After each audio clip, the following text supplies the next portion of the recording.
There is a moment that happens to almost every human being alive. It does not announce itself. It does not arrive with a warning or a dramatic shift in the air around you. It happens quietly, somewhere between the life you were living and the life that the people around you expected you to live.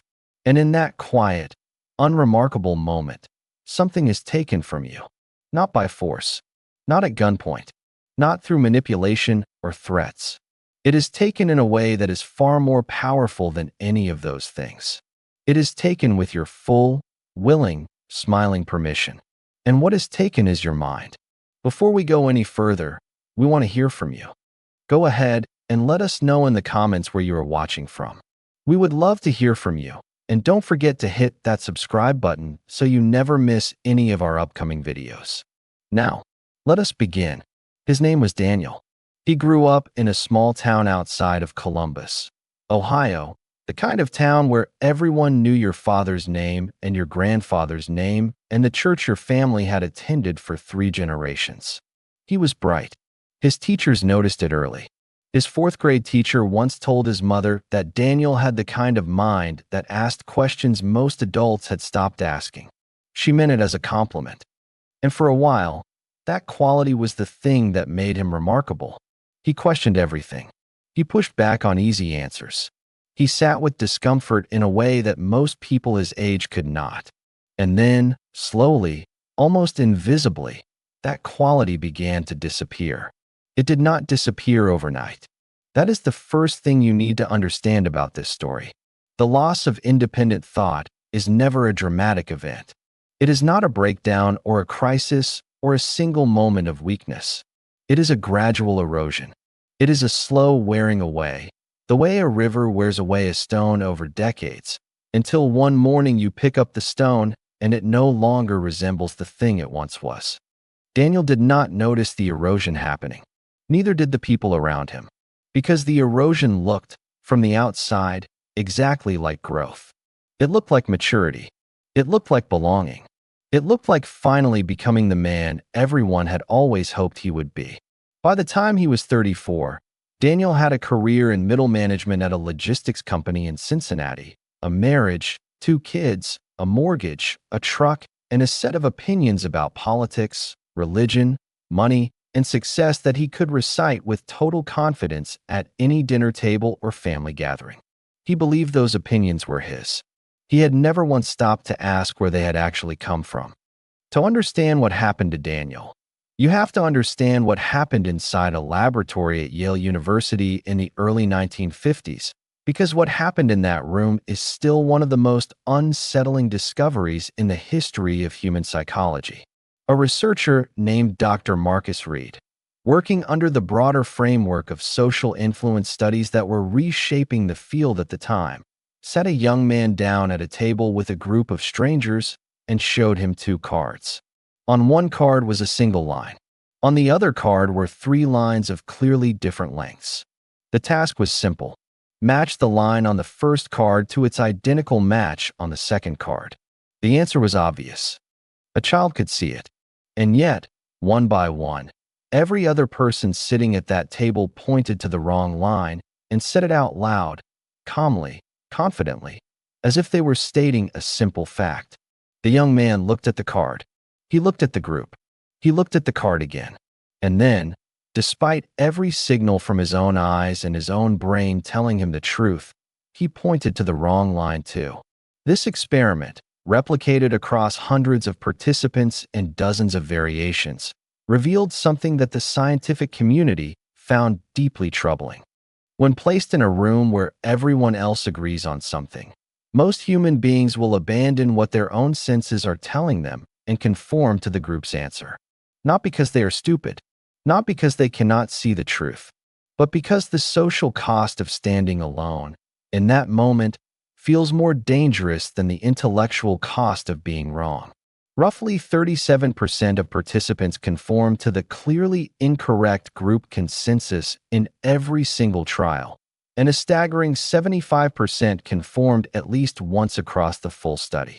EBSCO, think about that. 3 out of 4 people, shown an obvious truth, chose the group's lie instead.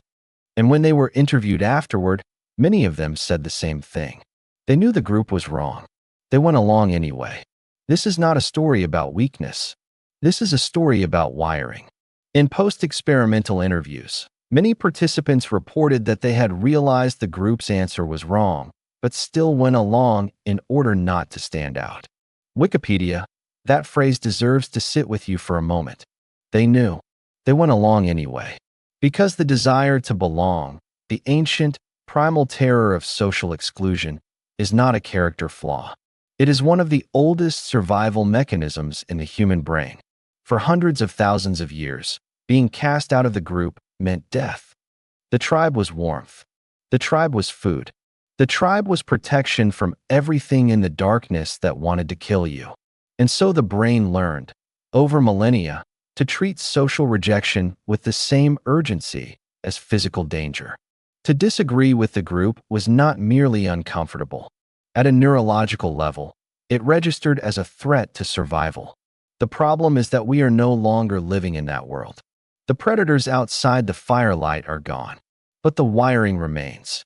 And in a world where the predators have been replaced by office meetings, family dinners, social media feeds, and political echo chambers, that ancient wiring is no longer protecting you. It is controlling you. It is quietly, efficiently, and invisibly shaping what you believe, what you say, what you question, and what you never allow yourself to question at all. Daniel never knew any of this. He had never heard of these experiments. He had never studied psychology or neuroscience or the history of social influence.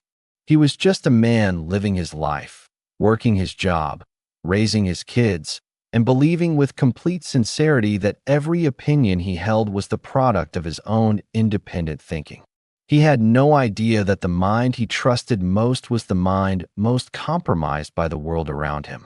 Here is where the story gets even more layered. Because what happened to Daniel in his small Ohio town is not unique to small towns, or to the Midwest, or to any particular class or education level. In fact, research conducted throughout the latter half of the 20th century consistently found that higher education and professional credentialing do not protect a person from this phenomenon. In many cases, they make it worse. The more invested a person becomes in a particular group's identity, whether that group is a university department, a political party, a religious denomination, a social class, or a professional field, the more powerful the conformity pressure becomes, and the harder it is to see from the inside. Groupthink eliminates individuality and creativity from group decision-making, but also undermines the ethics and morality of the group, ultimately leading to substandard decisions with long-ranging negative outcomes for the group and those impacted by its choices. Masterclass. And the most chilling part of that finding is not the outcome. It is the process. Because groupthink does not feel like a failure of reason while it is happening. It feels like clarity. It feels like consensus. It feels like the group finally understanding something together that no single individual could have understood alone. That feeling of shared certainty, that warm, confident sense of collective agreement, is one of the most deceptive sensations available to the human mind. It is the feeling that has preceded some of the most catastrophic decisions in recorded history. The year was 1941. The warning signals were clear. Intercepted communications had been flagged. Intelligence analysts had done their work and passed it up the chain. Officers stationed at Pearl Harbor on the island of Oahu had access to information that, if taken seriously by even one decisive person in the room, might have changed the course of what happened on the morning of December 7th. Senior officers at Pearl Harbor did not believe the warnings from Washington about a potential invasion. The decision-makers ignored this information, believing the United States was immune to attack. Even though Washington had shared intercepted messages, the officers were still certain that Japan would not dare strike. They disregarded the possibility due to overconfidence and the desire to maintain conformity within their ranks. 2,403 Americans died as a result. Dovetail. 2,403 people. Gone. Not because the men in those rooms were cowards. Not because they were incompetent. but because the pressure of the group, the shared belief that America was untouchable, that no enemy would be bold enough or foolish enough to strike on American soil, was so powerful that it overrode what the evidence was clearly saying. Every man in that room was a trained officer. Every man in that room had access to the same intelligence. And yet the group's confidence became a wall that the truth could not get through. Because to question the shared assumption would have meant standing alone. And standing alone, even for a decorated military officer, even in the face of national security, even when lives were at stake, triggered that same ancient neurological alarm. The alarm that said, the group knows. Trust the group. Now let us go further back. Let us go back not decades, but centuries, because this pattern did not begin in the 20th century. It did not begin with the invention of modern psychology or the creation of universities or the rise of the nation-state. This pattern is as old as human civilization itself, and the people who lived through its consequences left us records of it, if we know how to read them. In ancient Rome, in the final decades of the Republic, there was a body of men called the Senate. These were not ordinary men. They were among the most educated, most politically experienced, most rhetorically sophisticated human beings that the ancient world had produced. They had spent their entire adult lives in debate. Argument was not just their profession, it was their identity. And yet, over the course of several decades, as the power of certain individuals began to consolidate, as the political climate in Rome shifted and the social cost of dissent began to rise, the Senate underwent a transformation that no single senator could have predicted or prevented alone. The debates grew shorter. The questions grew fewer. The men who had once argued for hours over the smallest administrative matter began to speak less and agree more. Not because they had stopped thinking, but because the room had changed. The atmosphere had changed. The invisible pressure had changed. And each senator, calculating his own survival in a city where the wrong opinion at the wrong moment could end not just your career but your life, made the rational, individual, self-protective choice to say less, to question less, to go along more. And in going along, they dismantled the very institution they had sworn to protect. The Roman Republic did not collapse in a single dramatic moment. It was not assassinated. It was not invaded. It was quietly, incrementally, room by room and session by session, talked into silence by the men who were supposed to be its voice. On the other side of the world, in 15th century China, a civilization that had achieved something genuinely extraordinary was in the process of destroying one of its greatest accomplishments. The Ming Dynasty had built a fleet of ships, not small trading vessels, but massive ocean-going vessels of a scale and sophistication that the rest of the world would not match for another century. These ships had sailed as far as the eastern coast of Africa. They had made contact with dozens of civilizations. They had mapped coastlines and established trade routes and demonstrated to the world that China was not merely a land power, but a global one. And then, in a series of decisions made by a class of bureaucratic scholars known as the Confucian officials, the fleet was ordered to stop sailing. The ships were allowed to rot. The records of the voyages were burned. The shipyards were deliberately dismantled. And China turned inward, closing the door on the world it had just begun to reach. Historians have spent centuries trying to understand why. The answer, when you look closely at the internal politics of the Ming court during that period, is not a mystery of economics or geography. It is a mystery of conformity. The Confucian scholar class had developed an ideology, a shared intellectual identity, a set of beliefs about the proper ordering of Chinese society that left no room for the kind of outward-looking ambition that had built the fleet.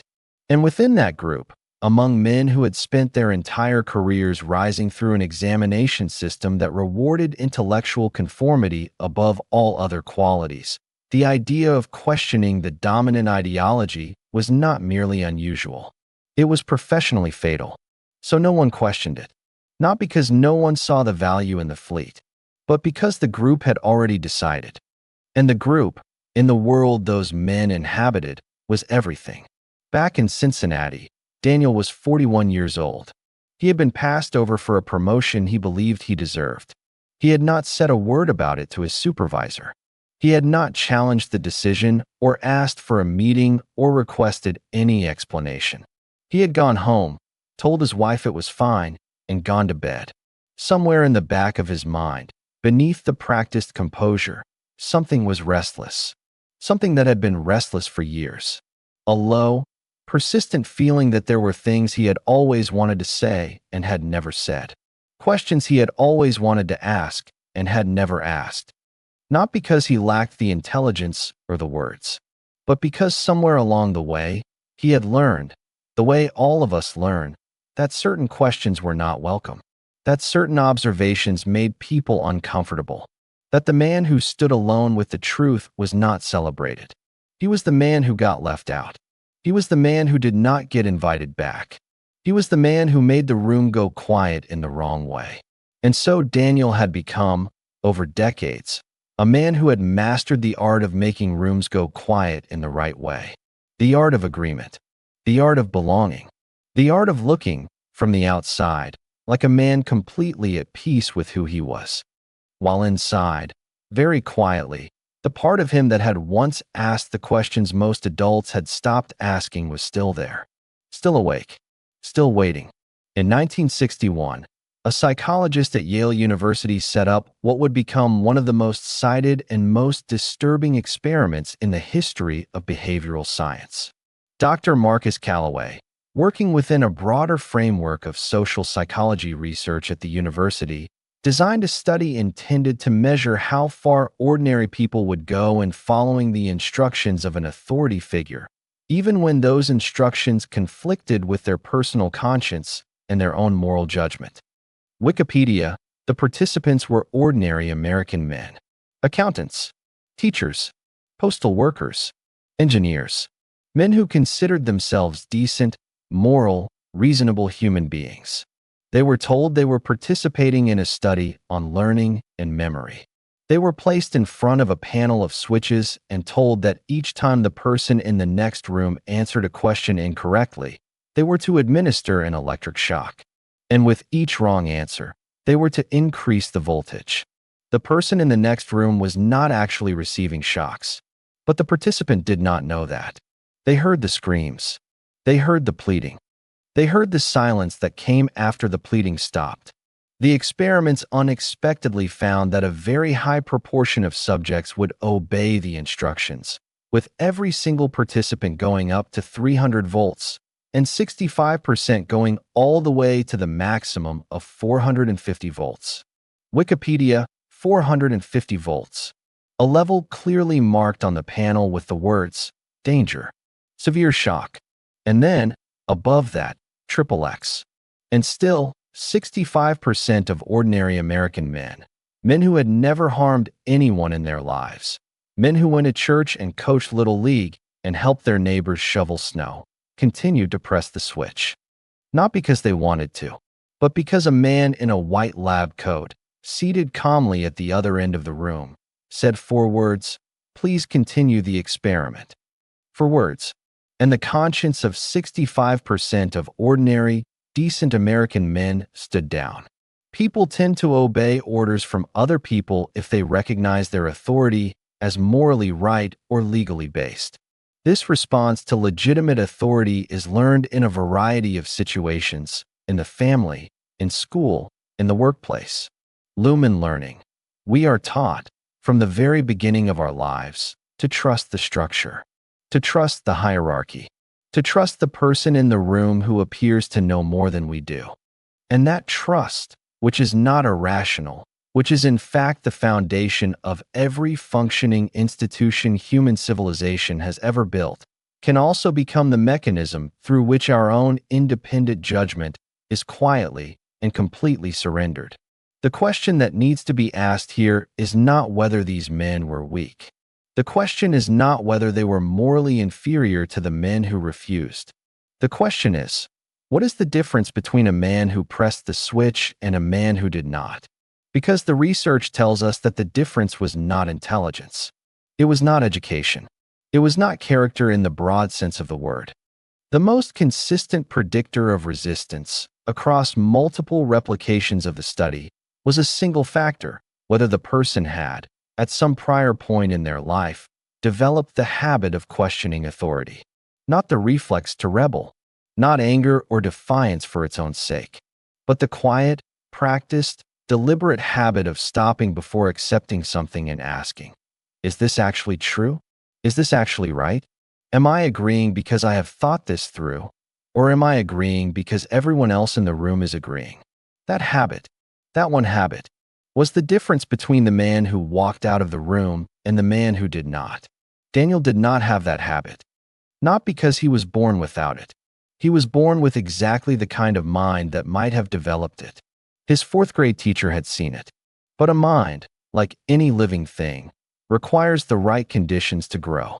And the conditions that Daniel grew up in, the church, the school, the family, the town, the professional world he eventually entered, were not conditions that rewarded that habit. They rewarded its opposite. They rewarded the boy who knew when to speak and when to stay quiet. The man who understood the unspoken rules of every room he walked into. The employee who could read the temperature of a meeting and calibrate his contribution accordingly. These are not skills to be dismissed. They are genuinely valuable. They are the skills that hold communities together and keep organizations functional and make it possible for human beings to coexist without constant conflict. But they are not the same thing as thinking for yourself.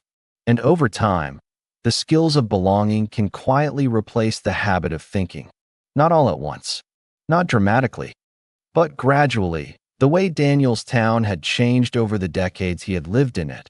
One old building torn down, one new one built in its place, until one day you walk down the main street and realize that nothing is the same as it was, even though you were there for every single change and never once thought it was happening. There is a story from ancient Greece. You have almost certainly heard a version of it.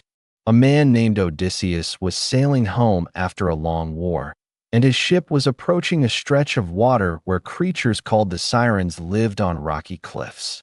The sirens sang. Their song was not just beautiful, it was irresistible. Every sailor who heard it was drawn toward it, compelled by a force that had nothing to do with reason or logic or self-preservation. The song bypassed all of that. It went straight to something deeper, something older, the desire to be part of something larger and more beautiful than yourself. The desire to dissolve the boundary between yourself and the group, to stop being a single, isolated, questioning individual and become part of something that felt like it meant everything. Every sailor who steered toward the sound was lost. The rocks destroyed the ships. The sirens were not malevolent in the story. They were simply the embodiment of a force that the ancient Greeks understood long before anyone had the language of psychology to describe it. The force that makes the individual want to surrender to the collective. The force that makes the lone voice feel like noise and the chorus feel like truth. Odysseus knew about the sirens before he reached them. He had been warned. And his solution was not to stop his ears and pretend the song did not exist. He ordered his men to tie him to the mast of the ship. He would hear the song. He would feel its pull. He would want, with everything in him, to steer toward it. But the ropes would hold him. He had made his decision before the song reached him, in a moment of clear thinking, before the irresistible pull began. And that pre-commitment, that decision made in the silence before the noise began, was the only reason he survived. The ancient Greeks were not writing about mythology. They were writing about the mind. In the winter of 1986, engineers at a company called Morton Thiokol knew something was wrong. They had data. They had calculations. They had a specific, documented concern about rubber O-ring seals on the solid rocket boosters of the Space Shuttle Challenger. And they knew that in extremely cold temperatures, those seals could fail. The launch was scheduled for January 28th. The overnight temperature at Cape Canaveral had dropped to 18 degrees Fahrenheit. The engineers sent their concerns up the chain. They made their case. And then, in a room full of managers and NASA officials, The group's momentum, the pressure of the schedule, the weight of institutional expectation, the desire not to be the person who delayed a historic mission over what the room had collectively decided to interpret as an acceptable risk, overrode the engineers' warnings. The 1986 Challenger space shuttle explosion is cited as one of the misfortunes in history that could have been avoided if someone had spoken out against the group's dominant thinking. People ACCIONA. 73 seconds after launch, the Challenger broke apart. 7 astronauts died. And in the investigation that followed, what emerged was not a story of negligence or incompetence. It was a story of a group of intelligent, educated, well-meaning professionals who, in a critical moment of decision, allowed the pressure of consensus to override what they individually knew to be true. The engineers who had raised the alarm knew what would happen. They knew. They went along anyway. Because the room had already decided. And in a room that has already decided, the person who stands up and says, "Wait," is not heard as a voice of caution. They are heard as the person who does not understand the pressure, the person who is not a team player, the person who needs to get in line. 7 people died because no one in that room had developed or maintained or been culturally permitted to exercise the habit of standing alone with an uncomfortable truth. Daniel had never been on a shuttle mission. He had never advised a president or commanded a military installation. His decisions had never been the kind that made the news or altered the course of history. But the same mechanism that had operated in those rooms was operating in him every single day. It was operating at his dinner table when he repeated an opinion he had heard someone else express and had never stopped to examine. It was operating at his workplace when he stayed silent in a meeting because speaking would have required him to stand alone. It was operating in the relationships he maintained, the ones built not on genuine understanding but on a comfortable, shared agreement never to examine anything too closely. And it was operating the morning he sat across from his daughter, who was 12 years old and had just told him that she wanted to study marine biology. He looked at her across the breakfast table. He looked at the expression on her face. That specific kind of expression that belongs to people who have not yet learned to be afraid of their own ideas. And something moved in him, something old and buried, something he could not immediately name. It took him several days to figure out what it was. It was recognition. He was looking at the person he had been before the ropes had become invisible. The philosopher who came closest to naming this phenomenon before modern psychology gave it its clinical language was not a Greek or a Roman.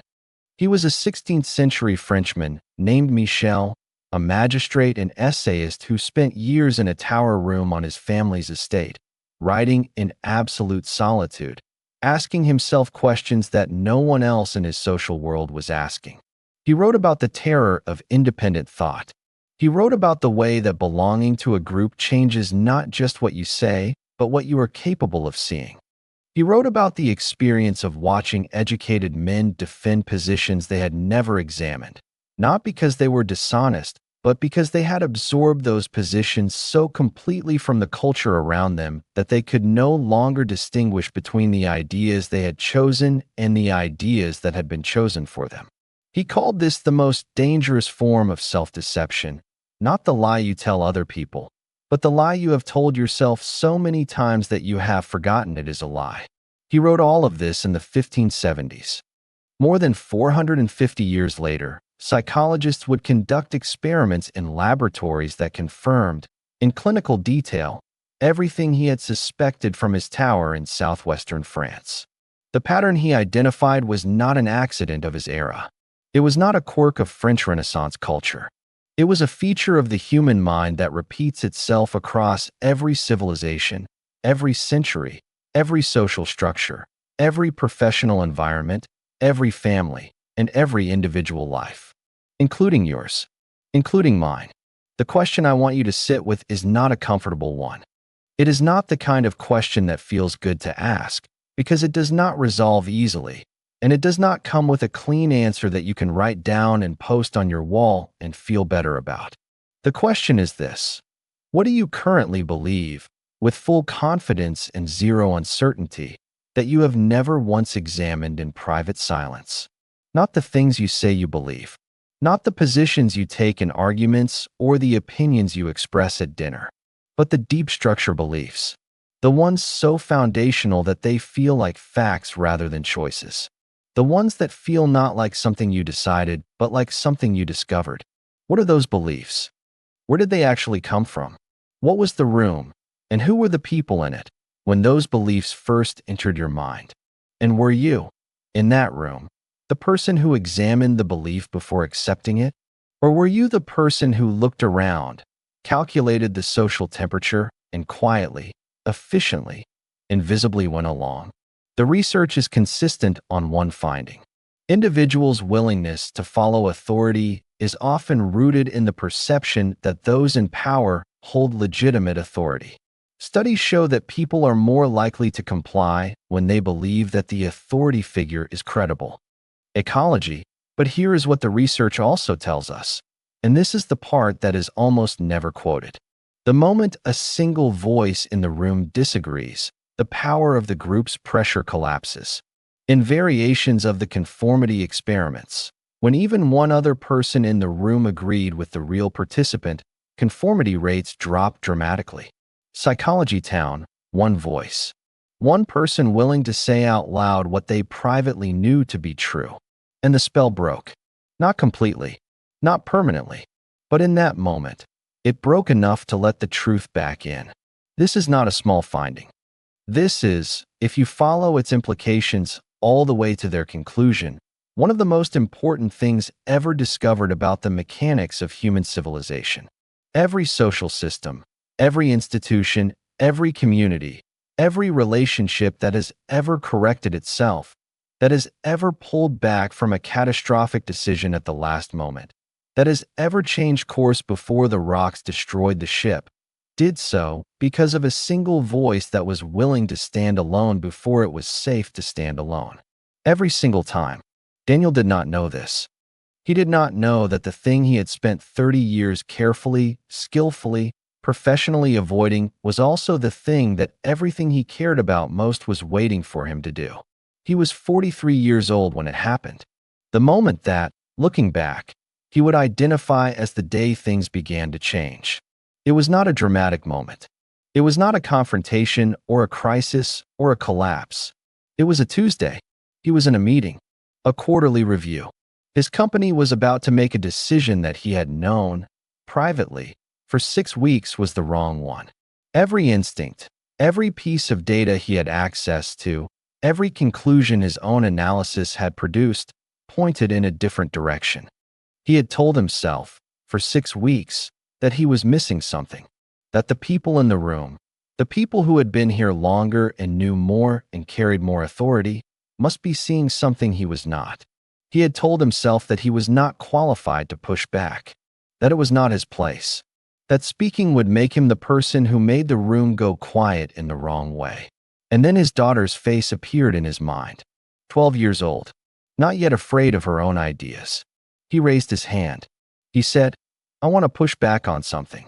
The room went quiet, and it was the right kind of quiet. We do not know the end of your story. We cannot know where you are in the arc of the pattern described in this video, whether you are in the early stages of the slow erosion, or somewhere in the long middle, or in that particular kind of Tuesday when everything quietly begins to shift. But we know the pattern, and the pattern tells us that the shift never begins with certainty. It never begins when it is safe. It never begins after the evidence becomes overwhelming or the group finally gives you permission. The shift begins the way every meaningful thing in human history has ever begun, with a single person in a room who decides that the truth they have been carrying privately is worth the risk of saying out loud. You have been that person before. In some room, in some moment, probably a long time ago, you stood alone with something you knew was true and you said it anyway. And you survived it. And something changed because of it. Not everything. Not the whole world, but something. And something is always where it starts. The day you stopped thinking for yourself was not the end of anything. It was a pause, a long, complicated, socially reinforced pause. But pauses end. That is the thing about the human mind that the ancient Greeks understood, that the research confirms, that the pattern of history demonstrates across every civilization that ever corrected its course before the damage became irreversible. The capacity for independent thought is not something that is taken permanently. It is something that can be reclaimed, one question at a time, one moment of silence in a noisy room at a time, one Tuesday at a time. The question is not whether you are capable of reclaiming it. You are. The question is whether the discomfort of standing alone for a moment, in a room full of people who have already agreed, is something you are willing to feel again. You already know the answer.